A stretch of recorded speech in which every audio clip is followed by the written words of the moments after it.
Today we will focus on tone and intended audience, kind of sticking with that same way of thinking. Judging by the diction, the words they use, the way they use language, the register, the tone, all those kind of things. Well, who is the intended audience?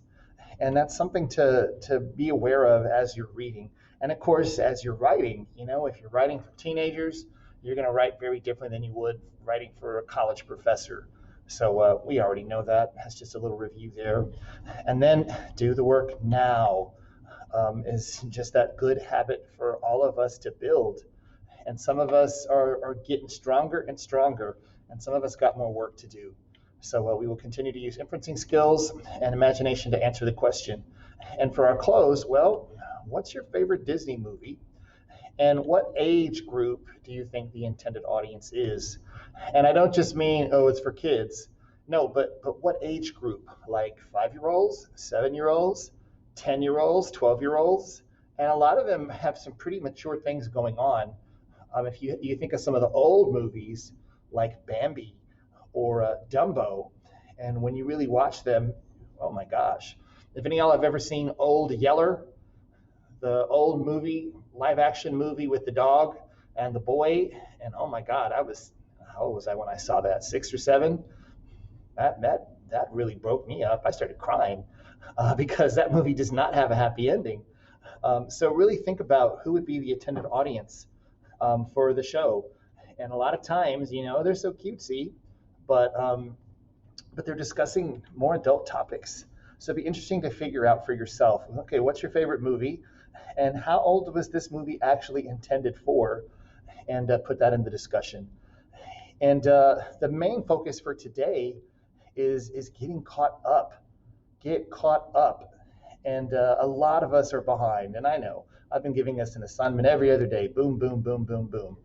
And a lot of reading to do. But that's okay. You're strong. And today, well, we're caught up on our assignments pretty much as far as what we need to get done. So today is makeup day. But I really want you to stress that thinking, I will do the work now. Especially those of us who are procrastinators. You know who you are. You're just like me. I'll do it later.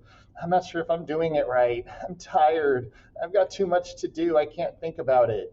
And the more stress you put on yourself, the worse you feel, and the less you can do. So the best way to get rid of that stress is to do what's right, no matter how you feel. And for those of us that are all caught up, woohoo, you rock. Give yourself a pat on the back. Or if you're catching up, if you've already gotten to work and you still have a few more things to catch up on, well, that's what I want us to do for today, and help yourself.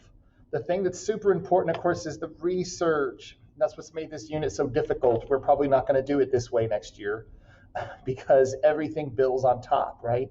If you haven't done research 1 and 2, you can't do your script. And if you haven't done your script, you can't do your brochure. Everything comes back to these.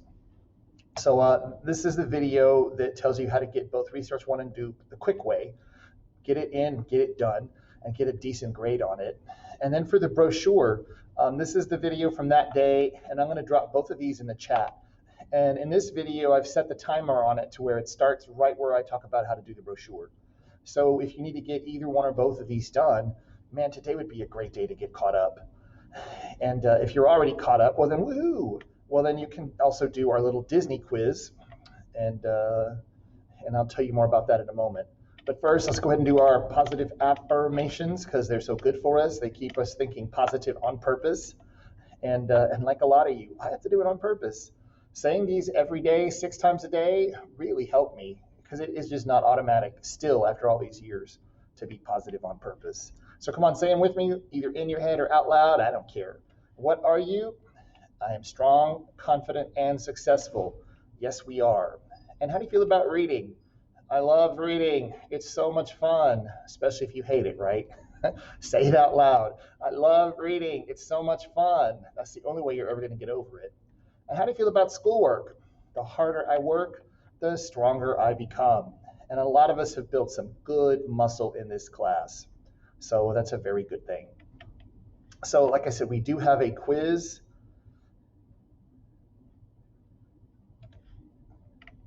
If you go in here, and this is just for fun, test your Disney trivia skills. If you click on this, it'll take you to the Kahoot, and it's self-paced. It's not going to be like a group in the class, but it's 14 questions about Disney movies, and ready, set, go, and you enter your name, right, and go through and see how much you know. We've had 5 people play it so far, and so far most of them have done pretty well. The highest score anybody has gotten is 79% correct. So if you want to take this quiz and see how you do, compare your skills against somebody else, it'd be interesting to see. And we can talk about it tomorrow, how everybody did and what everybody had to say in their favorite Disney movie part. So as far as getting work done, remember, if you've got work to do, the best place to go, there it is here, right? Document with links to all 9 weeks assignment. I keep this updated, and they're all right here. The best thing is it takes you to the folder they're in, so you can look at the video that goes with it and then get a good grade on it. Because if you go to your grades in Schoology, it'll just take you to the assignment. It won't have the instruction video, so you have to go back and find that. So this makes it easier, right? These are the major grade, the podcast brochure, and of course the research summative, which is the average of Research 1 and Research 2. If your summative grade is low, well, you probably didn't do well on one or either or both of these. And I had several students only do half the work, and so they got a 50 or a 40 or a 60. So if you got a low grade on one of these, hey, message me. Mr. Carbajal, I fixed it. I made the changes you told me to make. It's done. I've had a number of students already do that, and their grade is coming up, and yours can do the same thing. So keep that in mind. And for those of us that are really behind, it's time to suffer. It's time to help yourself. You are suffering for success, so you can get what you want for your future. So keep that in mind. All right, if you have any questions, be sure and let me know.